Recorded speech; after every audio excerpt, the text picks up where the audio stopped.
Good morning, everyone. Good morning. I know it's rainy outside, but can we do better?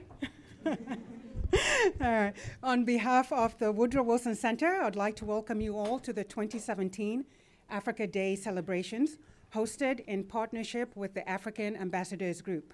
My name is Monde Muyangwa, and I am the director of the Africa program at the Wilson Center.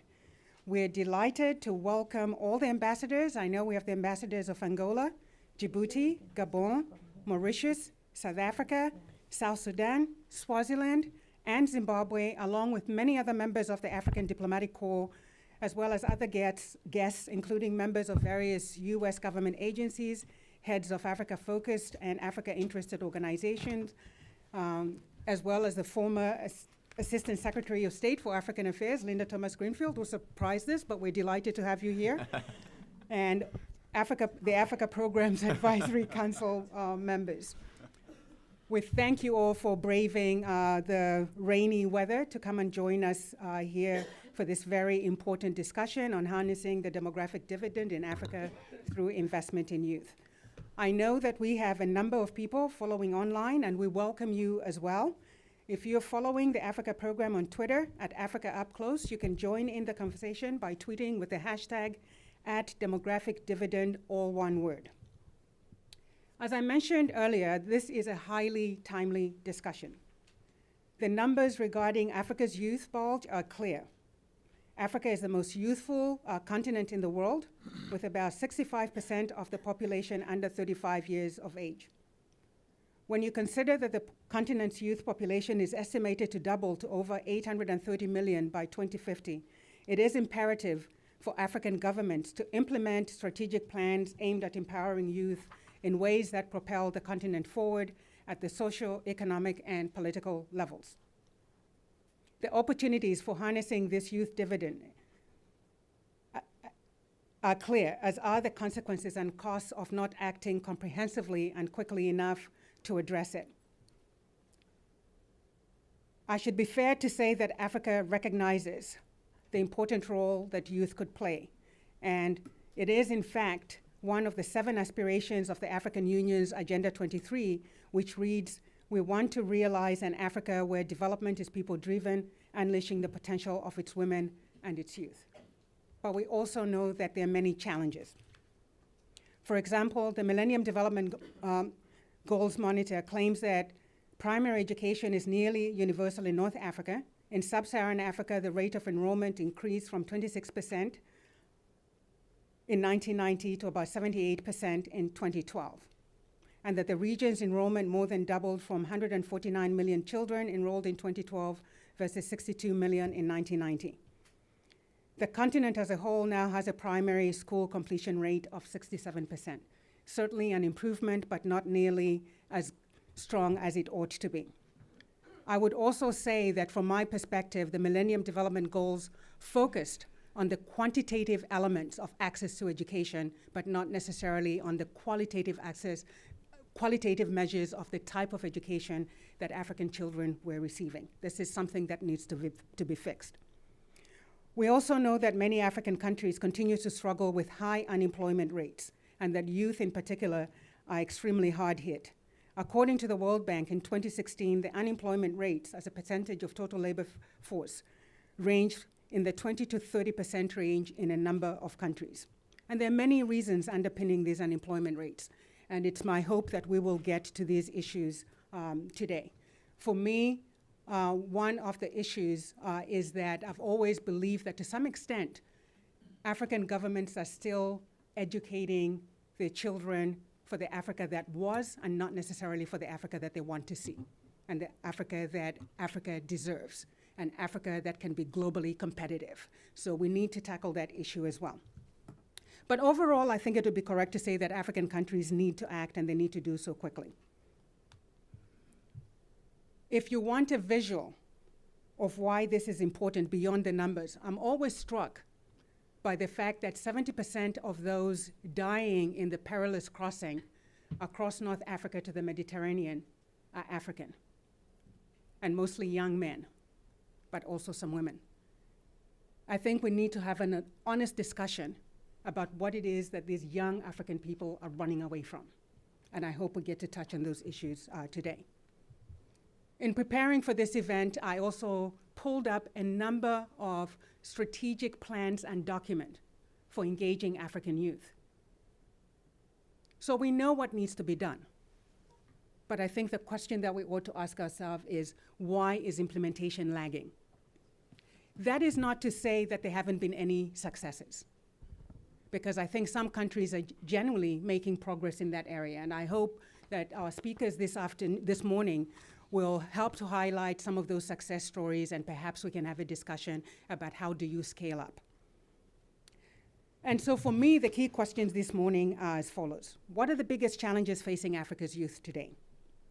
How can African countries best support youth and harness the demographic dividend through education, skills development, political and economic empowerment? And how can international partners best support African efforts? I was just saying to our speakers that I deliberately framed this way because I believe international partners can just add value to what Africans are already doing. So the primary issue, the primary responsibility, at least from my perspective, rests with African governments and African countries. And then how can the African diaspora and private sectors be leveraged to empower African youth? We have 5 excellent speakers to help us think through and address these issues. So let me quickly introduce them, and I'll do so in the order in which they will speak.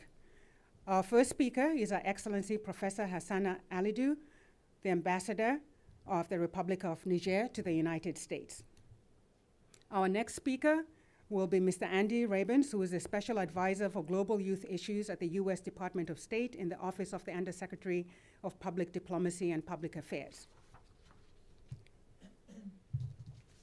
Our third speaker will be Bill Reese, who is the President and CEO of the International Youth Foundation, who also previously served for 10 years with the Peace Corps. I've always believed that one of the challenges in Africa is that we do not give youth agency. So by way of my gray hairs, I think I'll introduce our next speaker as the youth on our panel. You have to allow youth to speak for themselves, and we don't do nearly enough of that. So Ms. Mariama Kabia, who is an entrepreneur, co-founder and CEO of the award-winning Memonatu magazine, will be our fourth speaker.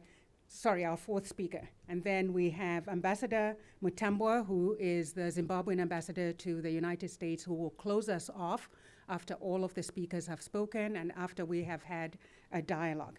And so with that, Professor Ambassador Alidou, your 8 minutes start now. Should we sit here or go over there? Wherever you feel most comfortable. Since it's a panel, I will sit here. All right. Give my Good morning, everybody.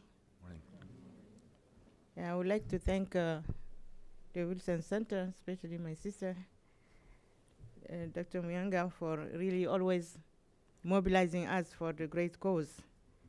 And I would like to also congratulate all of us for Africa Day today. I would like to acknowledge our big sister, Honorable Thomas Greenfield, Linda, for being always with us. Excellencies, my brothers and sisters, thank you, and also the participants. I think today is a great day for us. It's a day that we look always forward to come and celebrate Africa.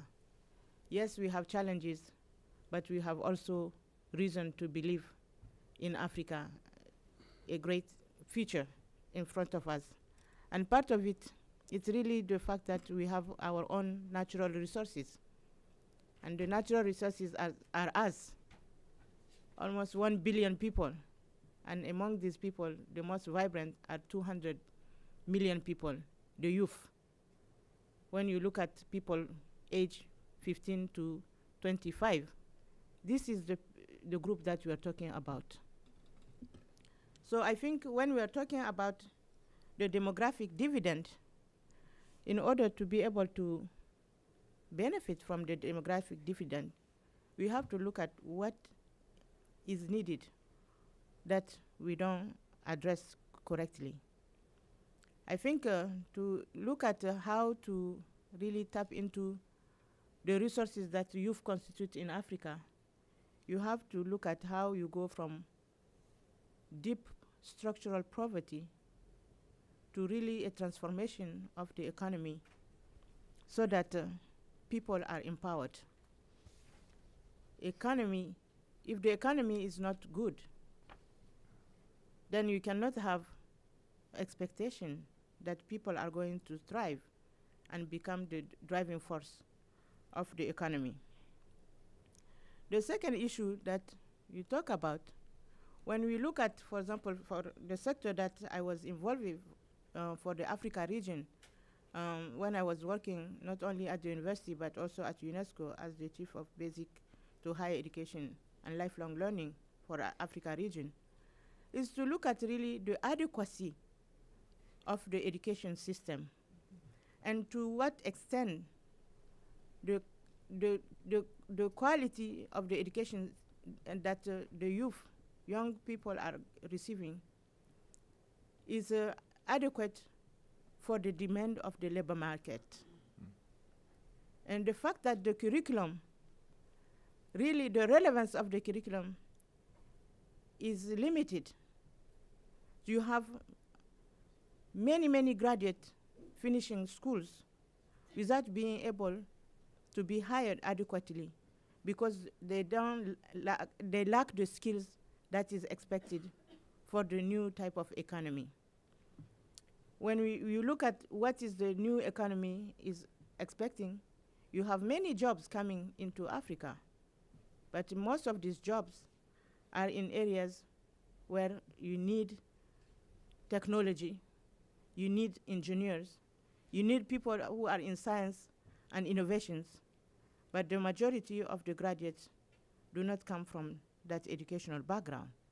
So you see the discrepancy between the education policy and also the demand of the market, I think need to be reversed so that the curriculum from early childhood to higher education is geared towards really what is expected once the youth graduate from not only high schools but also universities. But you have to look at the structure of the economy. When you look at today, yes, we say Africa is rising and the GDP is high. I used to say we don't eat the GDP.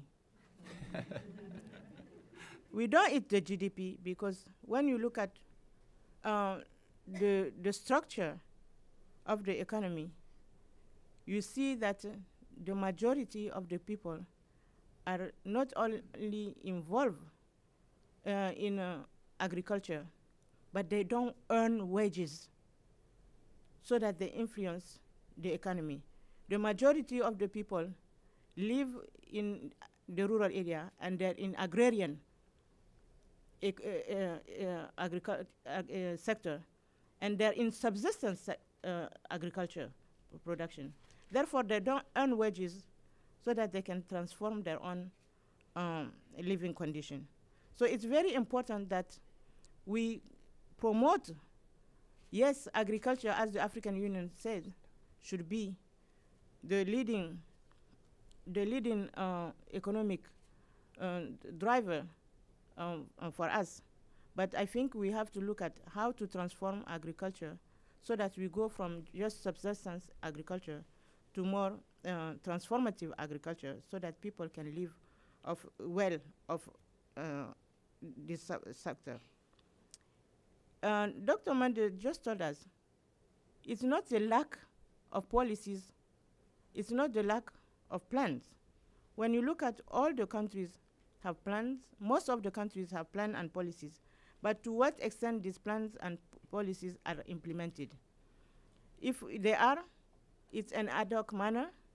If they are, it's based on some international development agency funding, but they're not taken into mainstream into national policies so that budget is allocated adequately to take into account the needs of the youth. So in terms of reform, I think not only we have to have sectoral planning, but we have to have multi-sectoral planning whereby all the critical areas which can take into account youth, integrate into the national budget, the national planning, the concern of the youth, so that national budget take into account youth. You cannot count only on external donors to finance the programs. So with regard to, for example, I will give you an example, Niger. I think part of the reform that Niger has undertaken is to look at really how in secondary education to promote TVET, technical and vocational education, so that when graduates of secondary education go out of high school, they are skilled, they can be hired in the labor market. I think it's a very important reform that secondary education absorbs the majority of the youth, not only in formal but also non-formal education. But also there is a link between this educational reform and also the private sector. I think we have to have collaboration between government and the private sector so that the new graduates not only are hired, but also the private sector contribute to the curriculum reform so that what is needed in the market is what the education system is training people for. Thank you. Thank you so much. Great. Just because it's early, I think I'm going to stand up just to get the blood flowing a little more. Well, firstly, thank you to Dr. Muyangwa and to the Wilson Center for having me here today. It's great to be on a panel with such a distinguished group of ambassadors, with youth practitioners, with young entrepreneurs. And thank you all also for being with us, for bearing the tough DC weather, and for all the work that you all are doing to really build relationships with young leaders in Africa and the United States. So thank you all for the work you're doing, and most importantly, happy Africa Day. Today's session, as Dr. Muyangwa noted, is focused on how to harness the demographic dividend in Africa, that massive youth number that could be a catalyst for economic growth and lasting peace, or potentially a source of economic instability and conflict. And the stakes couldn't be higher because our collective ability to harness this demographic dividend in a positive direction will determine the future trajectory of Africa, with potential security and economic implications for others around the globe as well. So today I'd like to share a few observations about the opportunity and challenge in front of us to harness that massive demographic dividend in Africa. I'll touch on a couple ways that the US government is working as a partner to propel young Africans forward. And I'll close with a short call to action for the young leaders, both in this room but also overseas, and all the practitioners as well.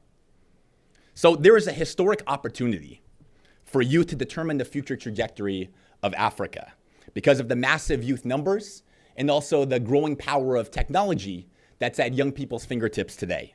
Dr. Muyangwa and Madam Ambassador talked earlier about the numbers. We define youth very broadly up to 35, so we consider over 65% of the population in Africa to be youth. For a continent of 1.2 billion people, if you also include North Africa, we're talking about nearly 800 million people. And while many populations around the world are starting to grow older, Africa continues to get younger and will remain one of the most youthful continents for a long time to come. Additionally, people across Africa are growing up as digital natives with the power of technology at their fingertips through smartphones and the ability to get their voice heard in newfound ways. More than 500 million people across Africa now subscribe to mobile services. And smartphone usage has doubled over the last 2 years to 250 million. Young Africans today are connected to the rest of the world like never before and are using technology to build powerful businesses in response to the challenges that they face. And you'll hear about one of them pretty soon as well. We've also seen some great success stories like Kenya's M-Pesa, Zimcab in Zimbabwe, that was a predecessor to Uber and Lyft. But with a population of 1.2 billion people, Africa can develop a massive middle class that can be an engine for growth, a source of revenue, and a powerful global market for the world. So we know that the numbers and the potential for economic growth are there. But the question remains as to whether this massive youth demographic can be that catalyst for economic growth and peace, or potentially a source of economic stability and conflict. And I believe that one of the important answers to that question hinges on young people's perceptions of and relationships with their host governments. Now, I've been very lucky to have had the chance to travel international in my role as special advisor for global youth issues at the State Department. And I've had a chance to meet a multitude of young African leaders in other parts of the globe.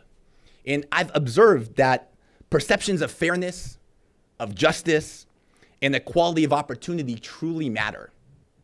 I've seen that there's a widespread belief among youth in Africa, but also the world over, that the lottery of birth shouldn't determine one's prospects or treatment in life. That regardless of where you're born, who you're born to, people deserve to have a similar opportunity to pursue their passions, to make the most of their talents, and to receive the same treatment under law from police, the courts, and the state. When young people believe that the system is fair and just, that the governments are truly focused on the people, then they're more willing to work in partnership with those governments to achieve economic progress and lasting peace. But when feelings of injustice or unfairness emerge, often stemming from perceived inequality, corruption, or discrimination from the government, then there's trouble ahead. So I believe that one of the greatest challenges in unlocking the potential of young Africans and harnessing this demographic dividend is focusing on these issues of justice, fairness, equality of opportunity, and good governance. And this isn't just something unique to Africa, but also a challenge in other parts of the world, including right here in the United States. So as the US government, we're trying to engage young leaders in regional governments in this particular space. We have great initiatives like YALI, the Young African Leaders Initiative, that focuses on key components of rule of law themes, such as good governance, transparency, and responsive leadership. Our current YALI campaign for the 500,000 strong YALI network is even focused around the themes of good governance and transparency today. We also continue to do youth leadership trainings in our 4 YALI regional leadership centers in South Africa, Ghana, Kenya, and Senegal. We support efforts like the Africa Women's Entrepreneurship Program that helps to expand opportunities for women. And many of our international visitor leadership programs are focused on rule of law themes. But we also remind governments that embracing values of justice and fairness will leave their youth wanting to be those partners for peace and drivers of economic progress. Now, it can be challenging today for young people to lead by example and do the right thing when others around them are benefiting from corruption, injustice, and unfair practices. So it's important for all of us to continue lifting up those stories of the countless dynamic young Africans and governments who are leading by example and showing what good governance and partnership looks like. Because these stories and examples can serve as powerful catalysts for others. I often think of the Bobby Kennedy Ripples of Hope speech that I'm sure many folks here know, that he gave to National Union of South African Students at the height of the apartheid fight back in 1966. He talked about that idea that singular acts of courage, ripples of hope when pooled together, can create a powerful current of action that can produce meaningful results, that can change norms, and that can determine the trajectory of history as we know it. So I want to close by reminding all of us today on Africa Day that we can be those ripples of hope who come together as a larger current to advocate for and showcase efforts of governments and young leaders pushing for greater justice, for greater fairness, good governance, and equality of opportunity. And I'm confident that if we collectively tackle this challenge together around perceptions of justice and fairness, then we can further unlock that large youth number across Africa and propel them down a more positive pathway of progress, of partnership for economic growth and peace, while also ushering in security and economic dividends for many other countries and people around the globe. So I remain incredibly optimistic about the future of Africa because, like many of you, I've had a chance to meet the young Africans who are going to drive that future forward. So thank you so much, and I look forward to the question and answer session. Thank you so much. Mr. Reese? floor is yours. Thank you and good morning.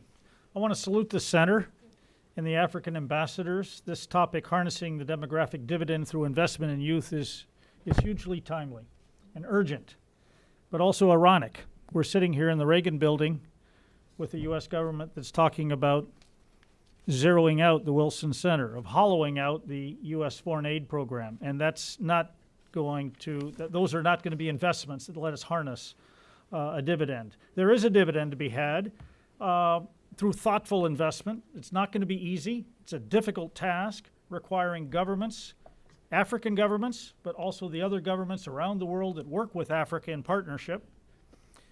Partnership in foreign aid, but partnership in trade and investment.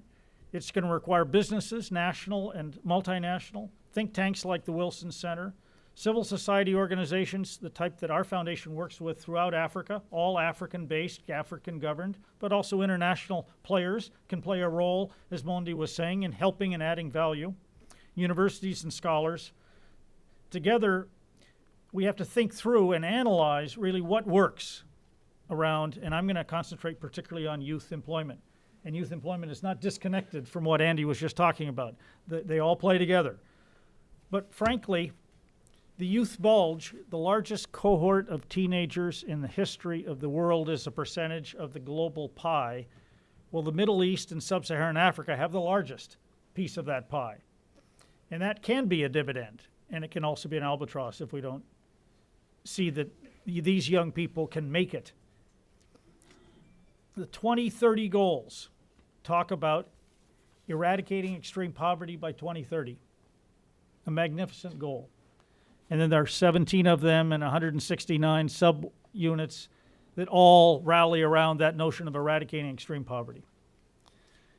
And I'm an optimist, or I wouldn't have been in this international cooperation business for the last 45 years, but it ain't going to happen, that eradication of extreme poverty, if African youth aren't far better employed in earning, whether it's informal or formal markets, whether it's a livelihood that hopefully can evolve into a real small business, whether it's a startup job that though has some future and not be a dead-end job. It's not going to happen if today's teenagers, who will be in their 30s by 2030, if they're not far better employed than their parents are and their cohorts today, we will not even come close.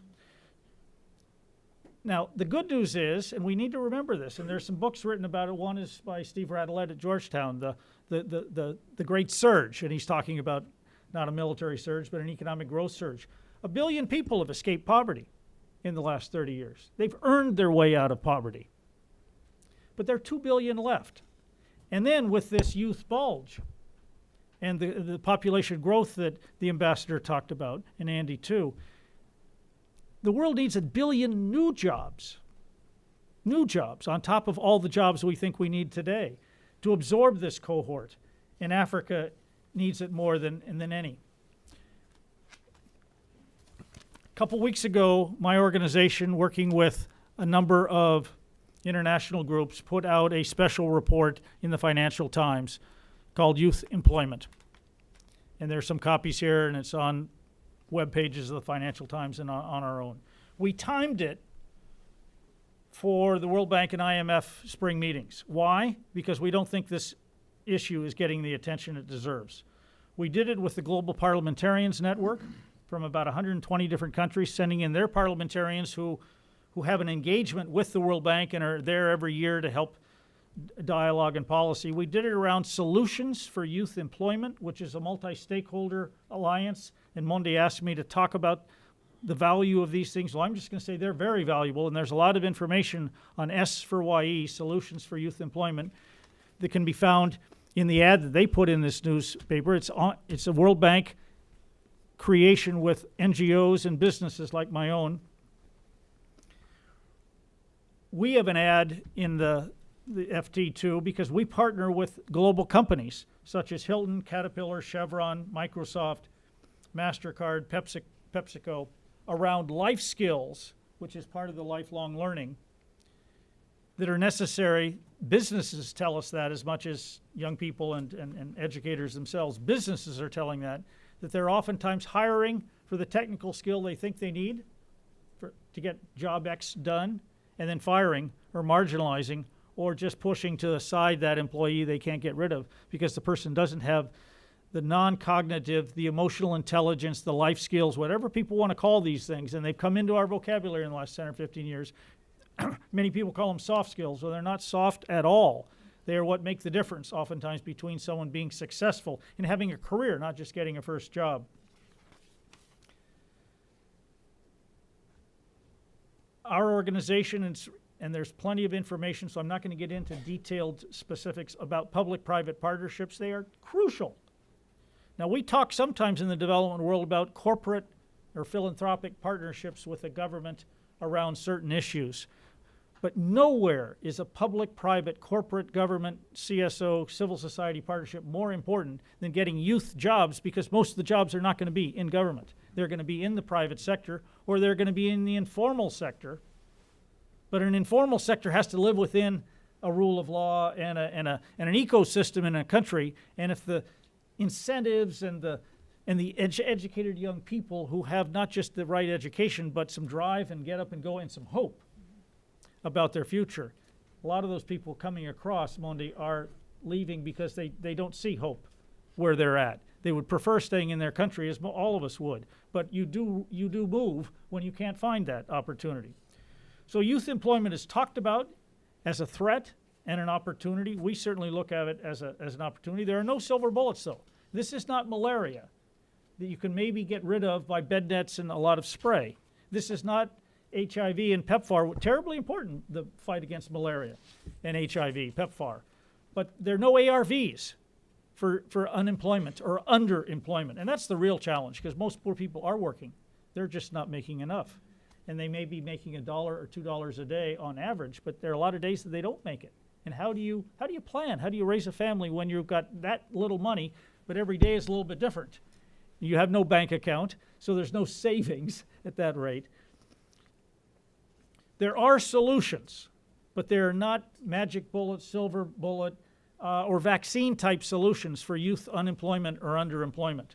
But let me just say, today's young people, as I said, will be in their 30s by 2030. If they're not well on their way to having some sort of career that has some future and an ability to earn more when they get in their 40s or 50s, we won't defeat extreme poverty. Secondly, these young people are beginning to have children right today. So their children will be the teenagers of 2030, trying to enter the job market. If they can't do it, we're lost. We are really lost. Because the teenagers of today should work until about 2060 or 2070. Their children, who are being born today or soon, will work until about 2090. In other words, today's teenagers and their children are really the workers of the 21st century. And if we don't get it right and work on it immediately and at scale, so a lot of the programs we're running in Zimbabwe with Zimbabwean organizations, government and non-governmental, Tanzania, Mozambique, Kenya, South Africa. I ask you to go to the webpage and look at it, because they're not our projects. They're projects that we are working with African governments and CSOs and businesses to make things happen. There are some solutions out there, and we have to understand what is a results-based solution that is progress, because it's not going to solve the problem forever. We have unemployment problems in the richest countries in the world, so this is not something that's going to go away. Employment has to be managed by smart governments, smart businesses, and smart civil societies. But we have to be working on it, and we have to be engaging it. It's a whole-of-government approach. I think the ambassador was implying that it's not just a ministry of education or a ministry of youth. It takes the prime minister, it takes the finance minister, it takes the tourism minister, if you're talking about 9% of the global economy working in hospitality. It's the mining ministry. So many jobs are in that area. It's the commerce ministry, because more and more of our jobs are in retail and services. So we've got to be training people for 21st century opportunities. And we don't know exactly what they'll be. So the lifelong learning that you've been dedicated to is terribly important. I went to a university in the heart of the Silicon Valley that is given credit for creating the Silicon Valley. I didn't touch a computer until I was out of college. Why? Well, I'm nearly 70 years old, so it was 50 years ago that I was in college. And I was an economics and history major, not an engineer or math major. But what are the kids today? going to need to keep learning when they're 30 years old in 2030 or 50 years old in 2050, and the marketplace has changed and it's going to continue to change? Are they going to have the skills, the grit, the resilience, the life skills, the drive to keep relevant in an economy? That's the kind of young people we need to be raising today. Thank you. Thank you very much.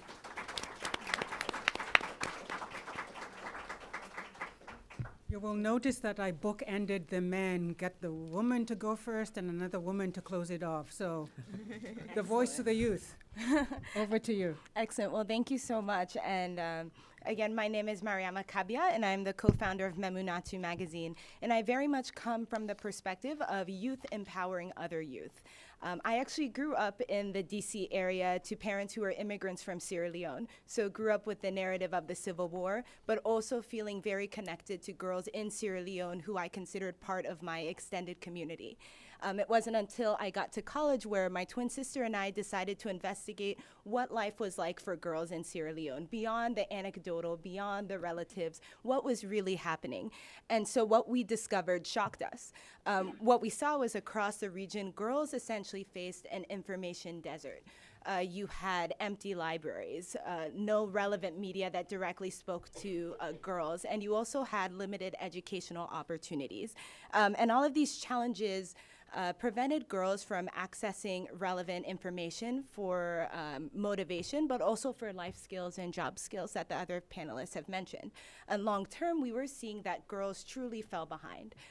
We decided to do focus groups and visits across Sierra Leone, and we spoke with countless women who were would-be entrepreneurs, would-be doctors, would-be architects, but they were missing the key tools, the information to make their dreams actually become a reality.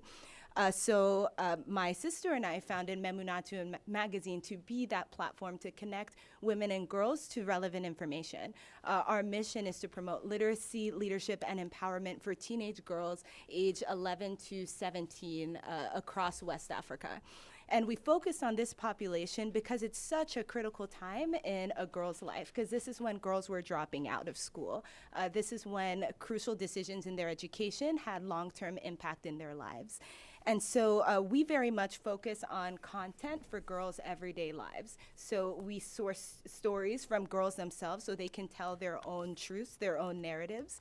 We get advice from experts, which in our view is anyone over the age of 18, to provide information for girls to use. And we also focus on stories of powerful role models, both male and female, for girls to look up to, because we see that there's a lack of visibility of, especially women in diverse fields.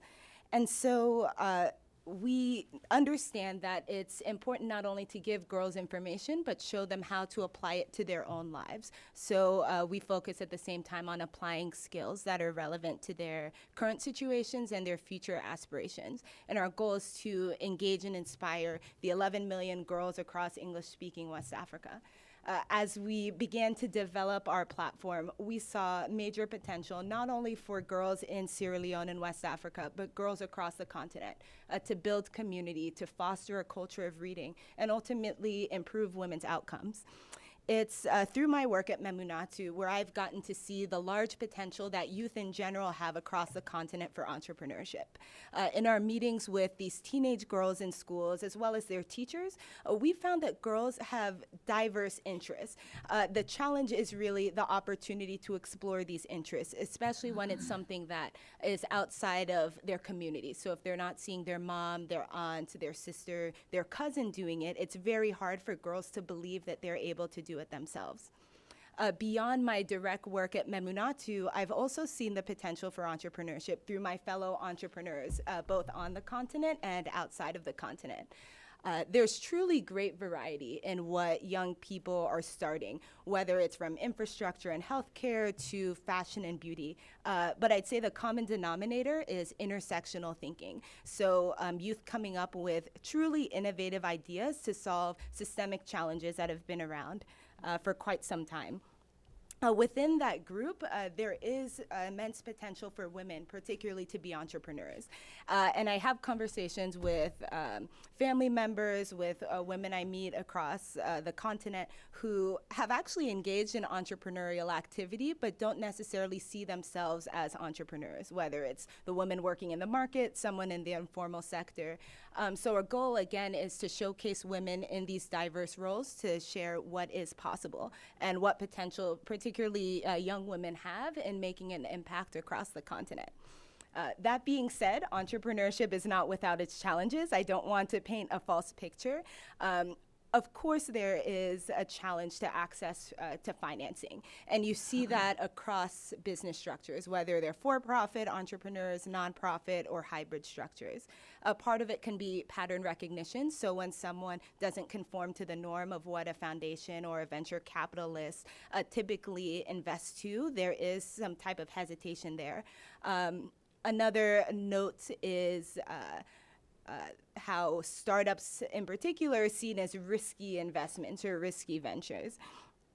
So both of those, I'd say, are the main challenges on the financing side. Aside from that, there is an infrastructure challenge. I agree with Andy's remarks where the youth across Africa are now more connected through technology and smartphones. What I'd say is that gear of innovation is not democratized across the continent. So you do have a large population of youth that don't have access to these tools that really spur innovation.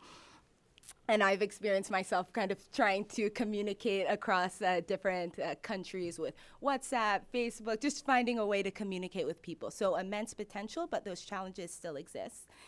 What I will say is that both the private sector and diaspora audiences have an opportunity to very much leverage their power to promote innovation. And one aspect is partnering for leveraging impact. What we've done at Memunatu to enter new countries and to engage with new communities is actually partner with embassies. And I remember during the Ebola crisis, we worked with the Embassy of Sierra Leone to reach girls who were actually outside of school at that point to provide relevant health information and tell stories of what the crisis was really like for youth. On the diaspora side, there's a great opportunity, particularly for millennial diaspora members. Thank you. Millennial diaspora members to engage with startups as a way to connect back to the continent. The diaspora has been known to, provide remittances to family, to donate at these dances for their schools and alma maters. But what we found through our surveys with the diaspora under age 35 is that they very much want to not only donate funds, but also provide their skills, their time and energy to causes that are transparent and very much align with their values. So that's something you see globally, not just on the African continent.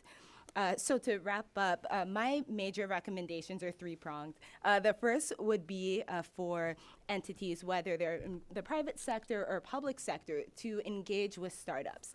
Startups are unique in that they use a novel methodology, like human-centered design, to really understand the populations they're serving. We're also quick to iterate, and it can be, yes, somewhat daunting for larger organizations to adopt that same methodology, but startups provide an opportunity to try new ideas at a rapid rate. The second would be to create an enabling environment for innovation to grow across the continent. So that can be, for example, a government entity just acting as a convening power, bringing entrepreneurs together, providing skill sessions.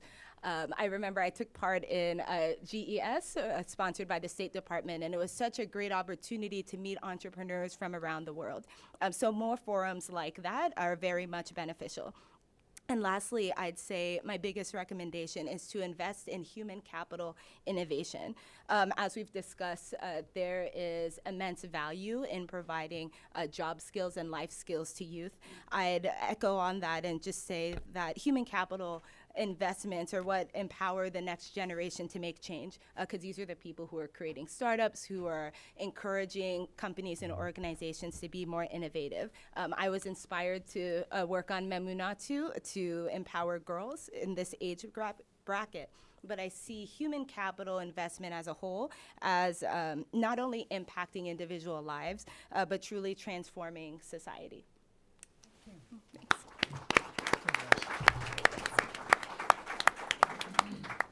Well, thank you so much to all of our speakers for, really highlighting key points from different perspectives that I thought brought everything together. So it's now time for us to engage in a dialogue. Hopefully it's going to be a forward-leaning dialogue where we're really pushing for what can we do concretely to help change the trajectory of empowering youth on the African continent to unleash their potential. So what I will do is we'll open it up for Q&A discussion between the audience and the speakers.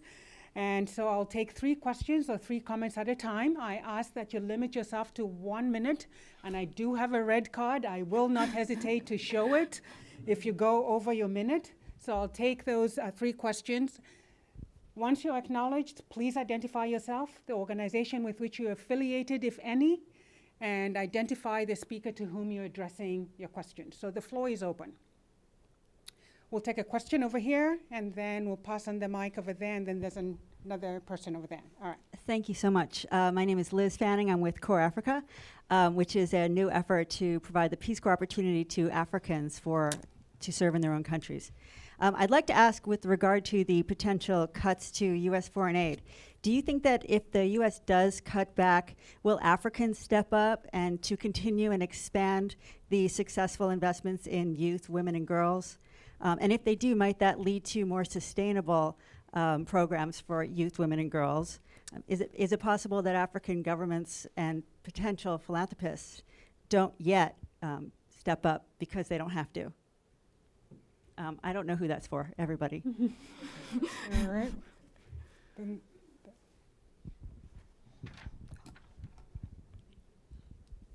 Hi, my name is Mary Francis. I work for the U.S. Department of Labor in their International Bureau. I work largely on trade and labor affairs. I wanted to address the panel at large, but Miss Ambassador from Niger, she was talking about quantity versus quality of education and how it's taken us a while to come around to realizing that just because children are in school doesn't mean they're learning. We have children leaving primary school unable to read and secondary school without the skills needed to be employed. And I fear we're headed down that same path when we talk about youth employment. We shouldn't only be talking about the quantity of jobs, we should also be talking about the quality of jobs. If we want to work towards the benefit that the panel is talking about, building a strong middle class or lessening poverty, this can't be done without decent work. I'm talking about jobs that provide living wages, that put workers in healthy situations. I think without this, we risk stunting the development outcomes we're hoping for and perpetuating a situation that leads towards sustained poverty. So I'm curious to what extent our panelists focus on the quality of jobs and how they intend to integrate decent work into their efforts. All right. And then there's a question over there. Hi, my name is Megan Huzzy. I work for Special Olympics. I manage our Unified Schools programs that use sport to promote social inclusion. My question revolves around the 2030 goals have set out the really ambitious target of leaving no one behind. Although my organization works particularly with people with intellectual disabilities, there are other marginalized populations among youth in Africa, such as religious and ethnic minorities. So how do you suggest moving forward and harnessing the demographic dividend in youth while making sure that you're not leaving marginalized populations behind and you're doing so in an inclusive way? Thanks. All right, so 3 very good questions. The first one to do with the Trump administration's proposed cuts to programs that work in this space and whether somebody else will step up to fill the void, and if so, who will that somebody be? I think that's question number 1. The second question has to do with the concept of decent jobs and focusing on not just the quantity of jobs, but the qualitative nature of the jobs that are being created, how we could go about doing that.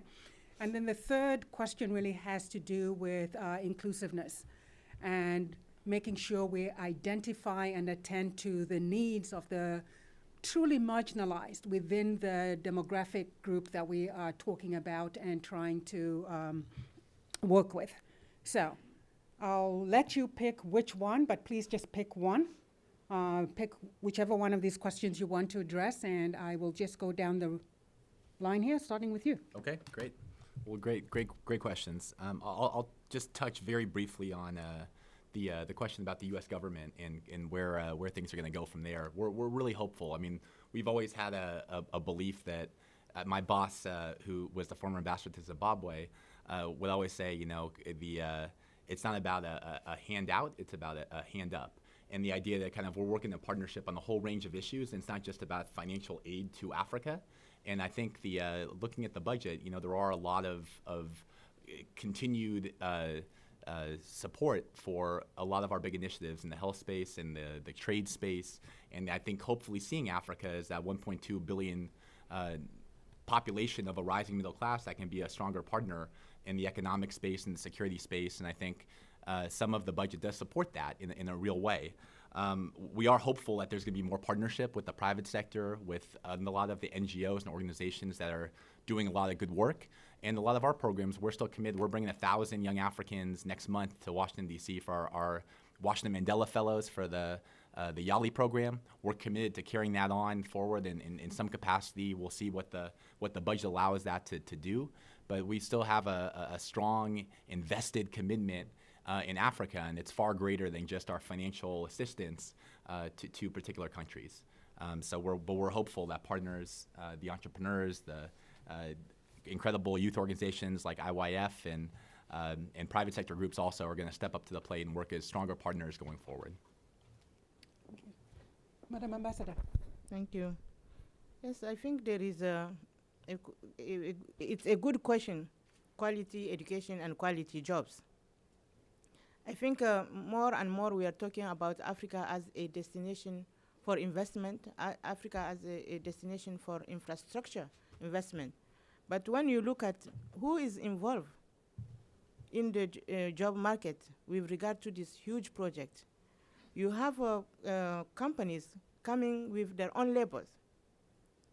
I think this we need to watch what is going on. Well, there is jobs in the land, but the people in the countries are not necessarily well hired. So I think we have to look at how this new trend of promoting investment in infrastructure can be really an opportunity to open up jobs, quality jobs for youth.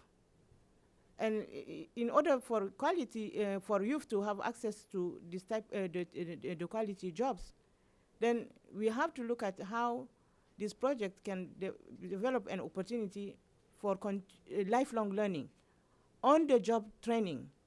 You have to have the skills that you bring in, but within the job, you can have training. So I think if we conceptualize the infrastructure project in this manner, then it's going to give many African youth the opportunity not only to look at, okay, if I'm going to school, what type of education I'm going to get, but also government can have partnership with the private sector. When they bring in the jobs, they should open up also opportunity for on-the-job training. That's how you're going to have a equation between quality education and quality jobs. Otherwise, we are not going to have quality labor within the African continent. So I think there is a lot of investment in infrastructure, but we have to look at how it's done. But also when you look at, for example, the telecommunication sector, today in all the African countries, you have so many projects in telecommunication, but how many young people are hired? And what type of job?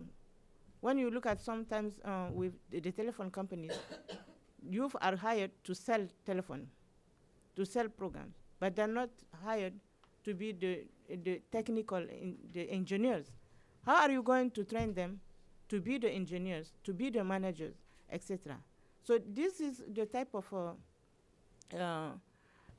policies that we need to look at as a government, as private sector, so that there is really going to be not only good investment in the country, but a good investment is an investment that hire qualitatively young people. It gives them an opportunity so that they have a quality life. Thank you. Thank you. I'll speak to the resource question and less about the U.S. government. I think the cuts that are being proposed are wrong, are too much, are untimely. But I do think that U.S. government foreign aid has not necessarily been the critical singular element that has brought around the great surge that Steve Radelet writes about in his book. It is really, when you look at the foreign direct investment, domestic resource mobilization, remittances, they far outstrip what foreign aid or charity foundations can give. But they all are players, so I feel bad that the United States might be pulling back from Africa and parts of the world. I think that's wrong culturally, politically, and all. I don't think that African governments will just step up and fill the bill immediately because, frankly, they have to have growing economies and tax bases to invest their own money. But FDI is something to be taken seriously. There's a lot of investment going into Africa. Is it good investment? Are governments getting the right and helping, but also not being exploited by foreign investment?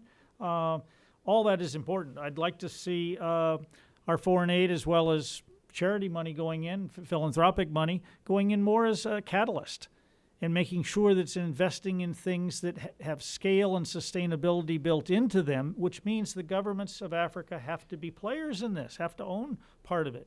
If you're trying to, if we've done some very good training in a single vocational institute in helping them spruce up their curriculum.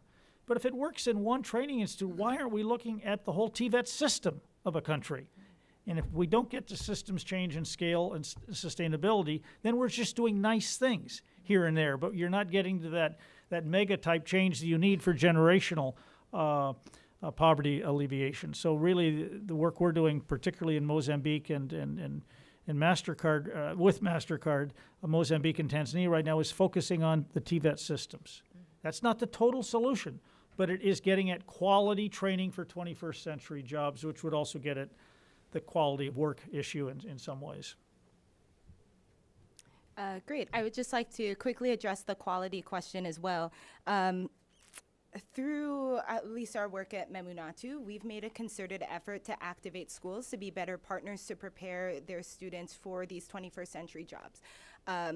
Key to that is really connecting the dots for students and teachers about how they can translate what's in the curriculum to what's actually in the job market, and also showing girls unique ways to take what they do in their extracurricular lives to actually pursue careers. Anyone who's grown up in an African household, whether on the continent or abroad, knows that there are a couple key careers that everyone wants you to be: a doctor, a lawyer, perhaps a business person. But it's great to expose youth to other jobs and other options that can better prepare them for the market. So I very much focus on the supply side of that. But quality is a key component, and as long as we have the jobs once these students do graduate, I think that's a key component as well. You need to be able to prepare students for the next steps.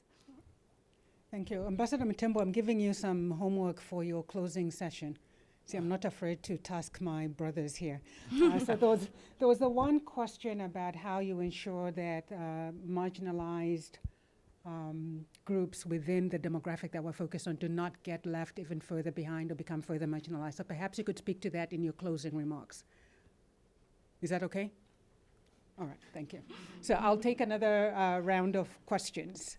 Let me start here, and then I'll go to the lady in the white shirt, and then down here. And then I'll swing around this way for the next round.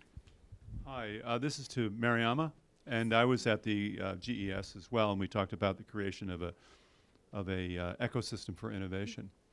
And I really believe that the durability of an ecosystem for innovation is built from the ground up and not from the top down.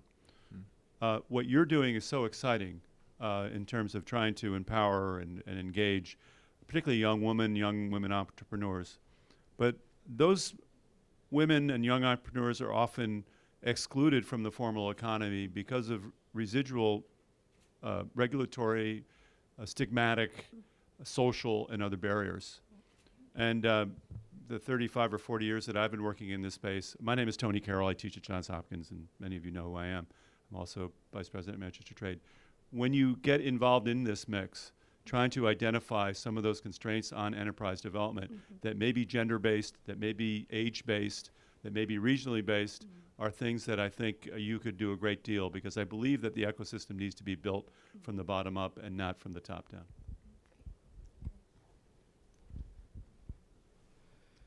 Hello, my name is Anne Solkowski. I do pro bono work for an organization called Remember Niger. I used to live in Niger and work for Télé Sahel back in the 1980s when Maman Sirikou was its director. My question for Ambassador Alidou is, in a private school system trying to integrate job training, what private sector area would you recommend as the highest priority, if any, or could we integrate it into, I don't even know if Télé Sahel still exists. I would like to hear about, what is happening with that as well. All right. Where was she? I think there was somebody back there. Right there. Same row. Yep. Hi, my name is Heather McRae. I direct the Climate Justice Resilience Fund. We're a new grant-making fund that's supporting women and youth and indigenous peoples to adapt to climate change. My question is really for the panel generally, and it's about the agriculture sector as a driver of employment and of economic development. And some of the cases we've seen elsewhere in the world, whereas agriculture develops, it's actually a smaller employer rather than a larger one. I'm just sort of curious as to the thinking around agriculture as an economic driver, and how do you get from the current situation with agriculture to a situation where it's providing really good jobs, keeping in mind that there are real challenges both from global markets and agricultural products, supply chain complexity, and then real changes in the climate that agriculture has to contend with. Thanks very much. All right. Another 3 very good questions. I think the first one was more of a comment, but I'll let Ms. Kabia address that. It was the issue of how you build an ecosystem from the ground up. And then the second issue had to do with incorporating some of these skills into the curriculum in various private schools, that what would be the priority. And I think this is particularly asking you that question from a Niger perspective. And then the third issue, I think, ties into Madame Zuma's point, which she always made when she was at the African Union, about the need to retire the hoe in agriculture. How do you transform agriculture so that it becomes an economic driver across the continent? What were some of your priorities in that space? So this time I'll start from that end. That would be you. Yes. Thank you. Well, thank you for the question and the comment. I think you are right in that building entrepreneurial ecosystems definitely needs to be driven from the bottom up as opposed to the top down. Last year, I assisted with a study that Halcyon Incubator did on entrepreneurial ecosystems. They were focused mostly in the US, but I think the key tenets of their framework apply internationally. So access to capital and financing, human capital, so talent from universities or elsewhere, regulations. So policies that either hinder or enable entrepreneurship to be possible. And then lastly, quality of life. So what makes entrepreneurship desirable in certain cities, certain countries? I'd say when we're looking at the African context, particularly for women, there are added layers that do need to be applied. A big one is perception, which you hinted at, and sort of societal norms that may provide stigma or prevent women from pursuing this path. What I'd say one of the key steps, at least that I've observed, in order to help move along entrepreneurial thinking, besides having great partnerships, is to provide entrepreneurial thinking training, so to speak. And by that, it's really allowing people to know that failure is okay, which is very somewhat taboo in certain societies. And so basically helping youth, particularly women, accustomed to trying, iterating, and learning from mistakes, because that is a big part of entrepreneurialism. You are trying and developing. And so my opinion is, as you build the skill to iterate and to fail fast but learn from it, that is something that can help entrepreneurial ecosystems thrive. Thank you. Yes, thank you. Tele Sahel is still exists, and you can even have it here. We can tell you how. I think when you look at the economy, when a country like Niger, you have to look at how it's structured. Agriculture is still one of the biggest area. That's why, for example, the government is promoting agriculture as really its main national economic policy, with the promotion of Nigerian, nourished Nigerian, which is looking at not only fighting malnutrition and hunger, but looking at agriculture as a space to really boost the economy.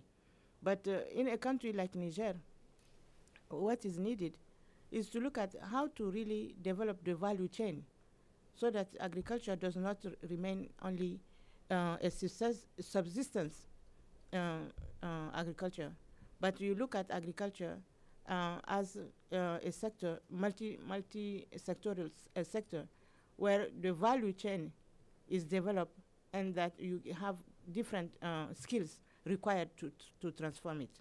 So in that respect, I think by promoting TVET/agriculture, I would say agribusiness, you help the school system, but also you help entrepreneurs working together to see what type of curriculum is required, so that the graduates who are coming out of not only secondary education, but also maybe tertiary, lower level, or even upper level, can see agriculture as a domain where they can invest themselves. But you have also, looking at Niger, mining is a sector. But when you look at how many young people have skills that are required in the mining sector, very few. And so how are you going to ask the mining companies to work with government and also to work with the banking system so that they help to really develop a curriculum where you get few of the young people who are interested to go into the mining, not just as small laborers, but really people with technical skills who can work in the mines. But I think all the sector, when you look at, I went to Mauritius, for example, you look at the restaurant and tourism. This is an industry which has been developed because the school curriculum train people for this type of sector. I think even in Niger, you can do that. In most African countries, you can have tourism industry develop because you have integrated in the school curriculum. So I think whatever the government takes as a sector that is going to predominantly promote its economy, the government has to work not only with the private sector but civil society to look at what are the type of skills that are required so that the school curriculum, the training programs take into consideration and what is expected by this market. Thank you.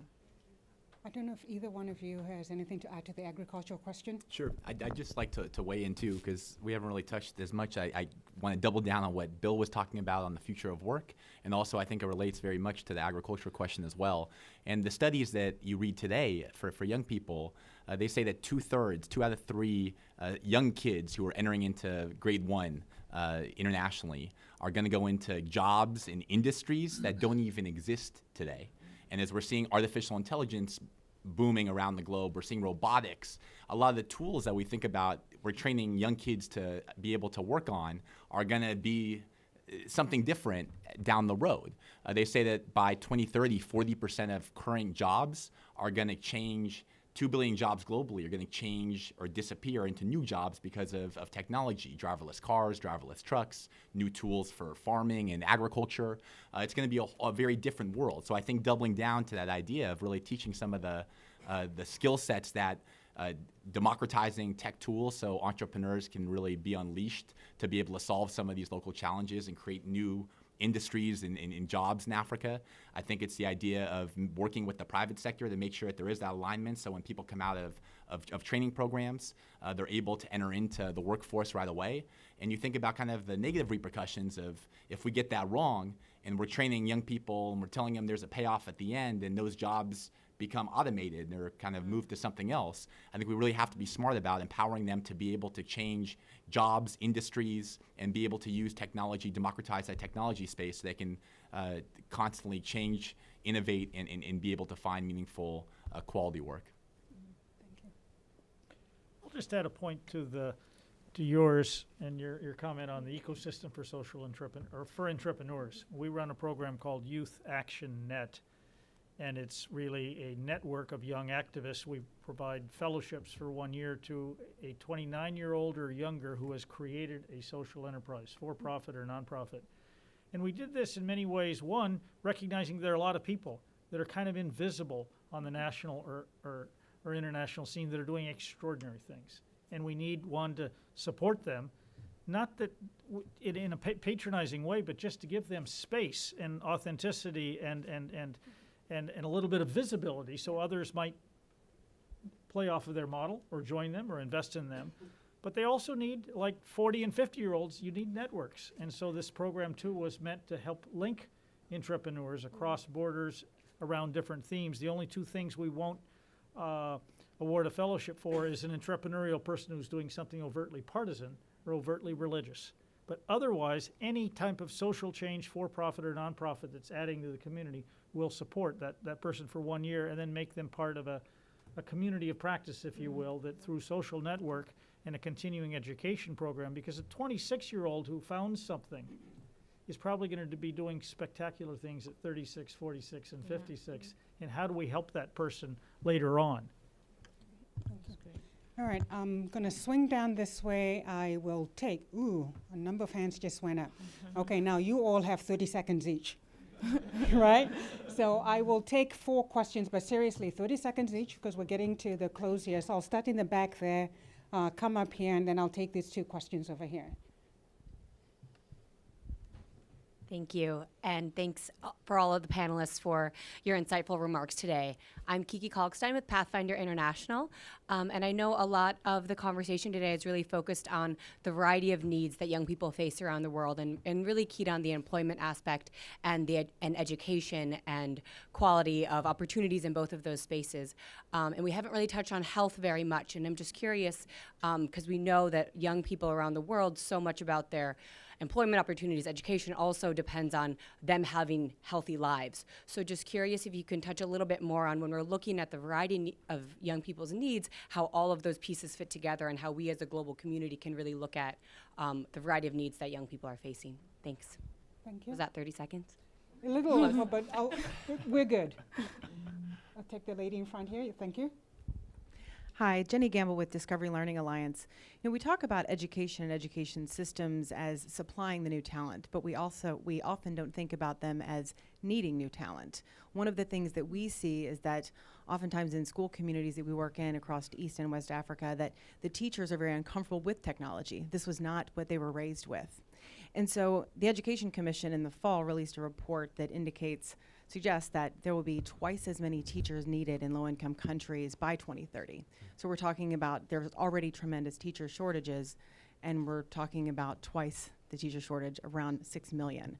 So I'm interested to know if you have examples where there are schemes or mechanisms, incentives to drive talented youth into teaching, to be those new teachers and to really role model and raise the reputation and the really just incentivize teaching to be one of the professions, as opposed to going into business or other areas, knowing, of course, that government plays a large role in bringing those teachers in and the compensation and training that needs to happen as well.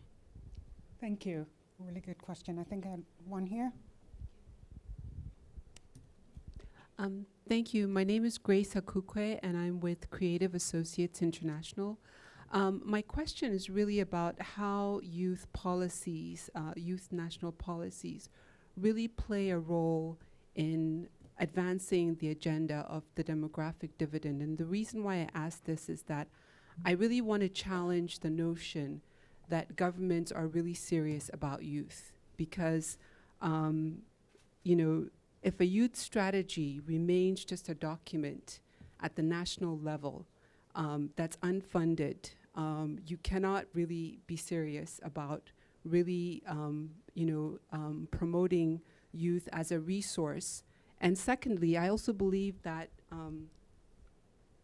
even at the national level, the youth are the national sustainability. They are the future of that country. Unless the country really unless governments really view those youth as the resource that they have to market, that they have to brand, that they have to sell, I don't think we're really going to move this needle anywhere. Even at the embassies, there are different departments that are promoting a country's resources. So it could be the economic division of the embassy, the cultural division of the embassy.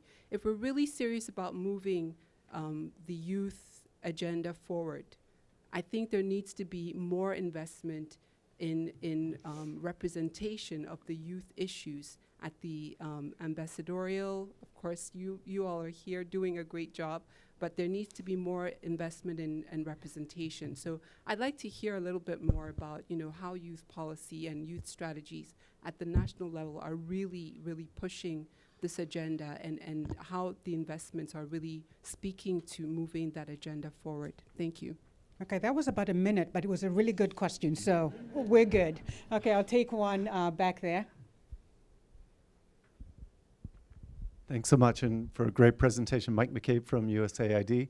I guess my big question, building off something Bill said, with the need of what basically turns out to be the need of 5 million new jobs every month for the next 10 years to keep youth unemployment at its current rate.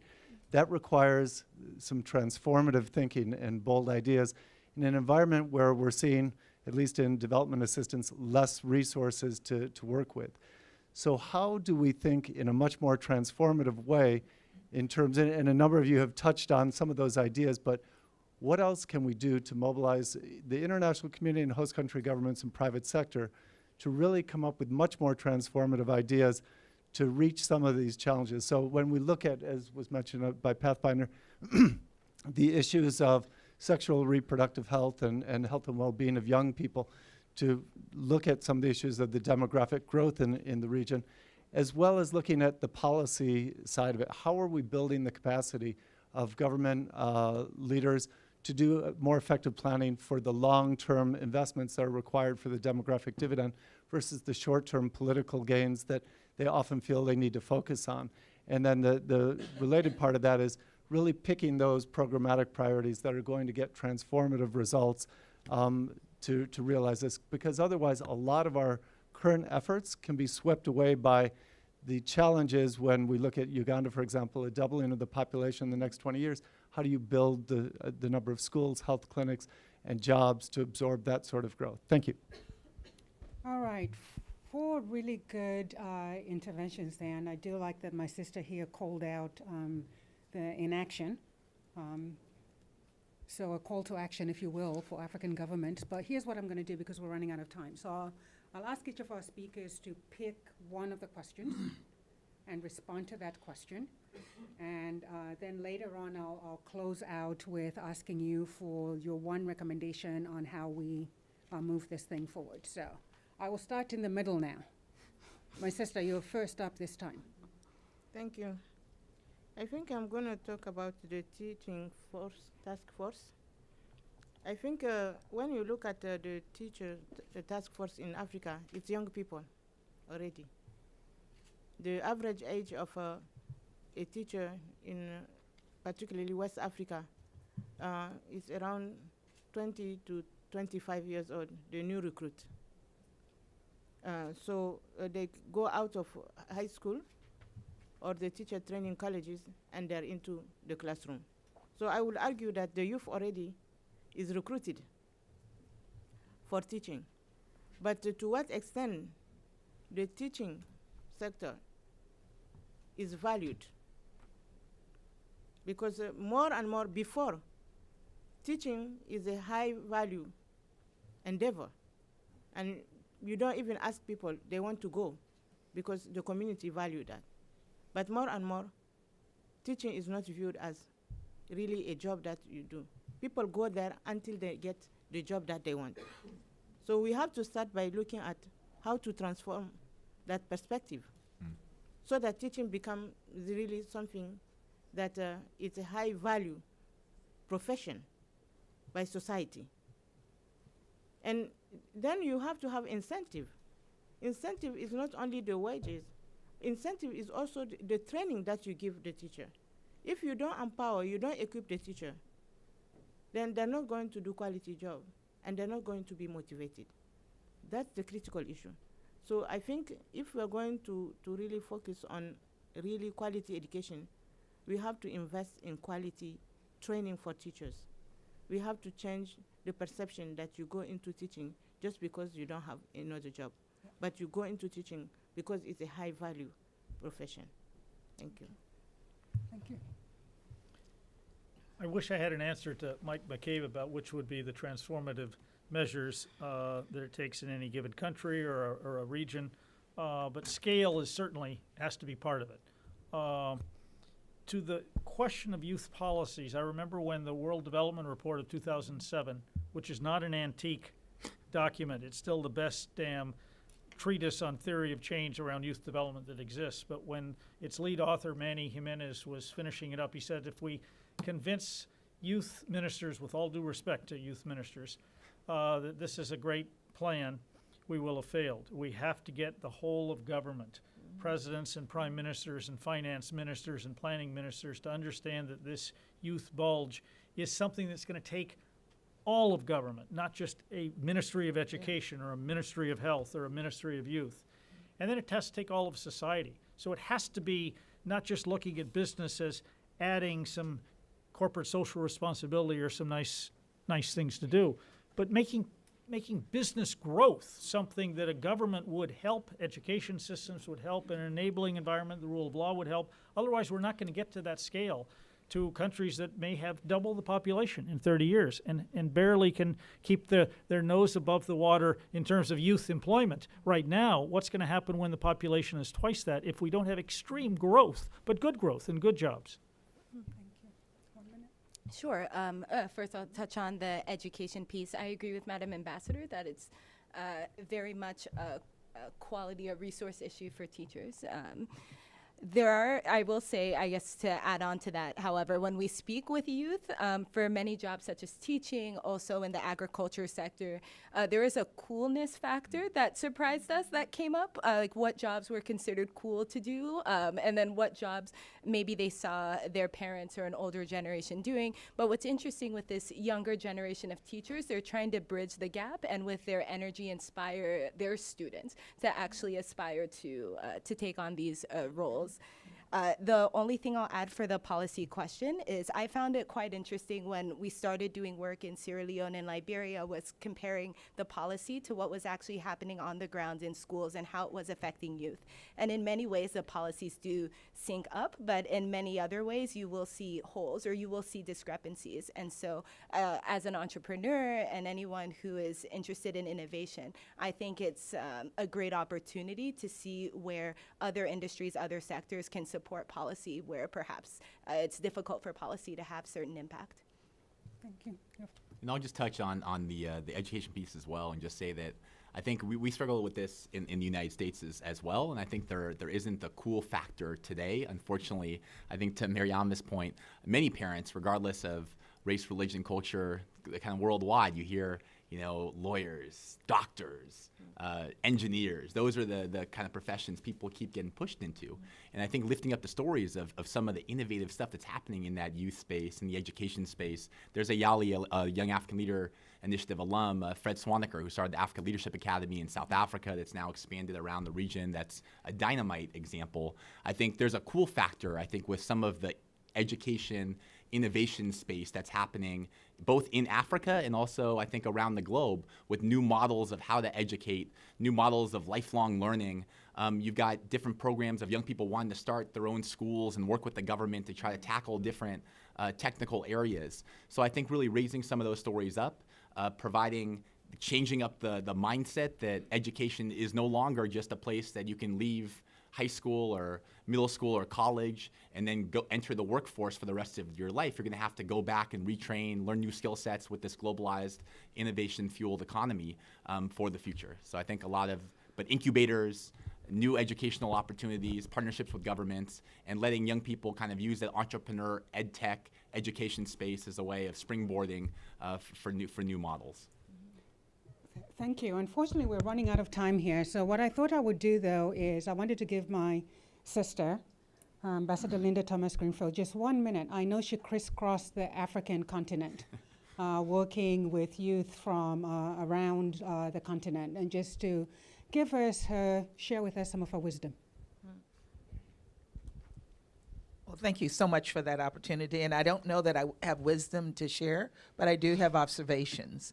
And there were two things that occurred to me when I first took on the job as the Assistant Secretary, and that was that African leaders were afraid of their youth. And I did begin to see some changes in that over the 3.5-year period. And hopefully we can keep pushing that agenda with them, because whether they embrace them or not, these youth will be in power in the next 10 to 15 years. And Bill talked about the fact that this is going to be the next generation of people we will be employing, but they're also going to be the next generation of leaders. They are going to be the ministers and the people in government who will be making policy. And so we have to engage these young people on policy as well. Andy talked about the fact that young people want justice. They want to feel a sense of fairness. And so that is an area also that I encountered quite a bit as I engaged with young people around the continent. And then finally, I would just comment on the role of women. When we look at these programs, we have to ensure that women are included, because we do have a tendency to forget that as we're looking forward. So I really appreciate what Mariama is doing in terms of engaging young people, particularly young girls, to get them to start to look at opportunities that they might not have looked at before in STEM, in more technical fields that have tended to be pushed toward men. So again, thank all of you. This has been really extraordinary. Thank you so much. And I deliberately wanted you to speak on that because I know that your brothers and sisters here in the African Diplomatic Corps in Washington have great respect for you and everything that you did. I also know that sometimes it's easier for people, you transcend Africa and the United States, and you bridge that gap really well. But I also think sometimes it helps us who are working on Africa to hear external perspectives on what you see looking in. And I think those were really important words that you shared with us. But I think that before I turn it over to Ambassador Mutembwa to bring us home, the key issue that you just hit on is something that I would like to touch on as well, which is really a plea that I am hearing for African governments to do a much better job than we're currently doing in terms of helping to manage and facilitate the opening up of the space, the creation of an environment that allows youth to realize their full potential. And I think the flip side of that is unless we deliberately take action to work on that very issue, this demographic will manage you. And you do not want that to happen. And so with that, Ambassador Mutembwa, you have the task of bringing us home. What have you heard? What are your words of wisdom to close this really special day for us? Thank you very much. I would assume you all can hear me clearly. She has challenged me to address something esoteric, invisibility. We are talking about the invisible people. The population was given something ranging from 800 or from 200 million to 800 million, and likely to continue bulging. We don't know where these people are, the 800 million, the 200 million. They are essentially, when you talked about invisibility, I was reminded of a novel written by Ralph Ellison in the 1930s the invisible man. And we are talking about this invisible, but very, very crucial components of our society. And the challenge that has been raised across by all the speakers, what I thought I heard, the issue of invisibility, the requirements for us to identify who these people are, and the fact that, you know, these people, either they could be the educated, but they still remain essentially invisible because they were educated specifically for some jobs which are unavailable, employment or underemployment, or disguised unemployment. They could be in the agricultural sector. They could be in the diaspora. And how do we harness all this, you know, they could be in the mining sector as artisanal miners. They could be all over the place, but they still, essentially still remain invisible. How do we do it? Bring them to visibility.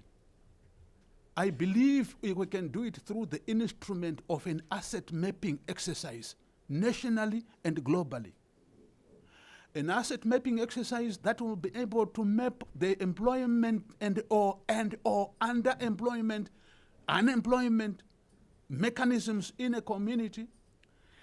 The asset mapping that will be able to look at the infrastructure. For example, if we were, I'm in the process also summing up their conversations.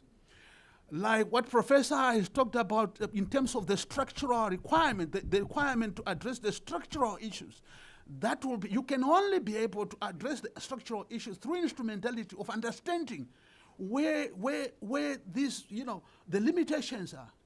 The infrastructure, its limitations. The human capital, essentially at home and abroad. And if it is properly identified, then it addresses the issue Mariama has addressed. The issue of, she was not talking about, and this is very crucial, she is in the diaspora, but she has addressed the issue of that, the issue of brain drain. Perhaps it can be an illusion. She's talking of a brain cycle. She's here in the diaspora, but also just is engaged in Sierra Leone and the whole of West Africa to the extent where she has been able to identify that there are 11 million girls throughout West Africa. It can only be through the instrumentality of an asset mapping exercise. And also, when you have been able to identify who of your people are in the diaspora, then she talked about how do we leverage these assets which we have, particularly it could be the leverage. Okay. Yeah, so in a nutshell, the asset mapping, the asset mapping exercise, you will be able to address issues of appropriate workforce development, which everybody was talking about. You will be able to identify the limitations. Where are our disruptors? They were talking about relevant education. We need to identify our disruptors. And if a society, I have lived in a society where even the liberation and everything was through the concept of having people who are disruptors. And we need disruptors in the economy. In terms of agriculture, hydroponics, aquaponics. The University of DC here is working flat out to harness that capacity across the African continent. And it will be that through, the invisibility of these people will disappear. Thank you very much. Thank you. Thank you very much. Let me just close this by saying this. First of all, I'm really grateful to the African Diplomatic Corps for focusing on this issue. It is an important issue for the continent, and it is especially one that resonated with me on the personal, professional level. Born on the African continent, got my first degree in Zambia, got advanced degrees in Europe, went back to Zambia to try to get a job, could not get a job in Zambia even with a PhD. We need to stop that from happening. that we are focusing on this issue of how do we value this resource that the ambassador was talking about, the most powerful and the most important resource that Africa has. We really need to figure this out. So that's point number one, and I'm so, so grateful to all of the ambassadors for picking this theme. It's an important one for the continent. You cannot continue to lose your children, your young people, to other countries where they could be on the continent, propelling that continent forward. We need to do better. The second issue that I wanted to say is, once again, just to thank the ambassadors here, that you have once again chosen to work with the Wilson Center on this Africa Day. It is a special day for the continent. We have come a long way. Again, for me, when we were approached, I stood back and felt absolutely grateful that we have the opportunity to work with African countries on this special day. Again, I was born in the colonial period, a few months before Zambia became independent. So for me, Africa Day is one that resonates. My future and the future of so many other people my age would have been completely different, but for many of the ambassadors that I see here. I know many of them personally. I know that we're engaged in Africa's liberation. And so on this special day, I thank you for what you have done for that continent. But we still have a lot of work to do. And in the same way that you helped to liberate the continent, we're asking you to apply that knowledge, that commitment that you showed to the continent, to get African governments to do an even better job in terms of facilitating and creating a space in which African youth want to stay at home, African youth want to contribute to the development of their countries, African youth want to realize their potential. I thank you all for coming, and I hope we will see many of you at the continuing Africa Day festivities. But for now, I ask that you join me in thanking our great panel for today.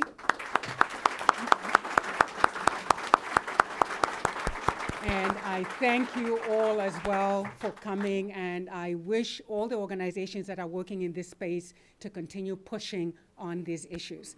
I'd like to invite all the ambassadors and Ambassador Greenfield to join me with the speakers for some photos on the stage before we go outside and continue mingling. So please. I'll give you this too. I'd be happy to follow up with you on our social entrepreneur. Oh, yeah. That would be wonderful. Thank you so much. Nice to speak with you. Thank you. Yes, I do. And are you at SICE or? Of course, thank you. I'm so sorry I cut you off. I know we could have gone on and on.